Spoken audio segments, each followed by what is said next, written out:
واشتياق لا يحاد يا رسول الله قلبي لم يزال باسمك يشدو يا رسول Assalamualaikum warahmatullahi wabarakatuh. Alhamdulillahilladzi arsala Rasulullah bil huda wa dinil haq liyuzhirahu 'ala din kulli wa kafa billahi syahid wa asyhadu an la ilaha illallah wa asyhadu anna muhammadar rasulullah. Di tengah gemerlap kehidupan dan derasnya arus pergaulan, umat dihadapkan pada godaan yang seringkali menjauhkan dari fitrah dan akidah yang lurus. Ia bersembunyi dalam kenikmatan sesaat, namun meninggalkan kerusakan yang berlipat ganda. Akidah adalah fondasi, akhlak adalah cerminan. Keduanya teruji ketika manusia berhadapan dengan sesuatu yang diharamkan secara tegas oleh syariat. Saudara, mari kita merenungi sejenak. Sejak fajar peradaban, manusia selalu mencari jalan pintas menuju pelarian, sebuah gerbang menuju dunia tanpa beban. Namun, seringkali pelarian itu berujung pada perbudakan yang sesungguhnya.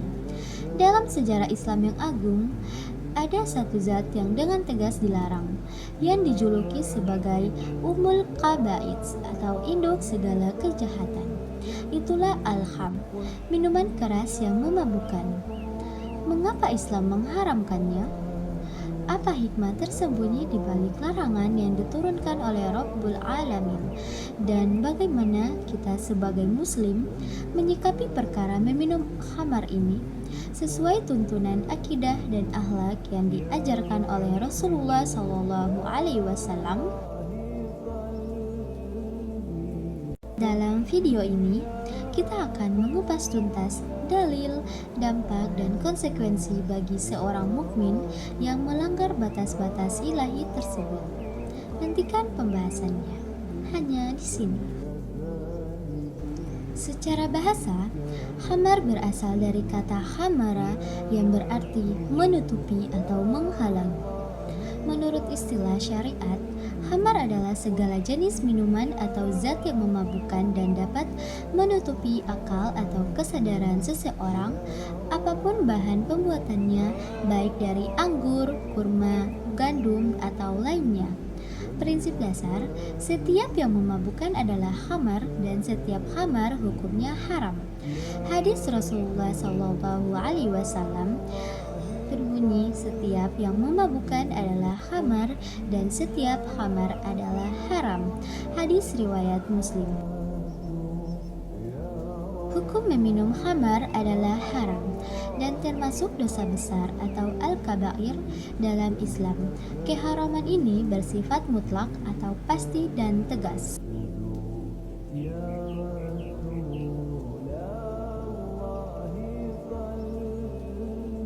Hukuman bagi peminum khamar. Peminum khamar adalah perbuatan maksiat dan termasuk dosa besar atau al-kabair. Hukuman bagi pelakunya terbagi menjadi dua. Yang pertama ada hukuman di dunia atau hukum had dan hukuman di akhirat. Yang pertama ada hukuman di dunia atau hukum had. Hukuman di dunia bagi peminum khamar dalam syariat Islam disebut hukuman had, yaitu hukuman yang kadarnya telah ditetapkan secara pasti oleh syariat. Yang pertama ada jenis hukuman jilid atau cambuk. Hukuman bagi peminum khamar adalah dicambuk atau dijilid.